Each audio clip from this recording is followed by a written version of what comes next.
Ephesians chapter 6 closes Paul's letter with practical exhortations for Christian households and a powerful metaphor for spiritual warfare. The chapter bridges everyday relationships with eternal realities, reminding believers that their conduct and strength must be rooted in Christ. Paul urges the church to live out their faith in both private and public spheres, equipped with divine armor and sustained by prayer. Ephesians chapter 6, verses 1 through 9. Paul begins by addressing children, calling them to obey and honor their parents as a reflection of godly order and blessing. He then exhorts fathers to raise their children with discipline and instruction rooted in the Lord, avoiding harshness that provokes resentment. The focus shifts to servants and masters, where Paul emphasizes sincerity, respect, and accountability before God. Servants are to work wholeheartedly as unto Christ, and masters are reminded that they too serve a heavenly master who shows no partiality.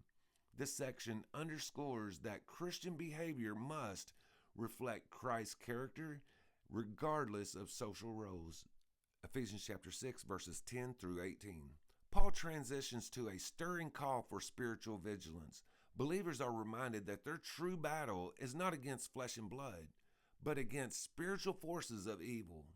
To stand firm, they must put on the full armor of God. Each piece, the belt of truth, breastplate of righteousness, shoes of gospel peace, shield of faith, helmet of salvation, and sword of the Spirit, represents a vital aspect of spiritual readiness. Paul emphasizes the need for constant prayer, alertness, and intercession for all saints. This section equips believers to face trials not with fear, but with divine strength and spiritual clarity. Ephesians chapter 6, verses 19 through 24. Paul closes with a personal request for prayer, asking that he may boldly proclaim the gospel even as an ambassador in chains. He introduces Tychicus, a trusted companion who will update the church and encourage their hearts. The letter ends with a blessing of peace, love, faith, and grace to all who love Jesus with an incorruptible love. These final verses reflect Paul's pastoral heart and his desire for the church to remain united and spiritually nourished.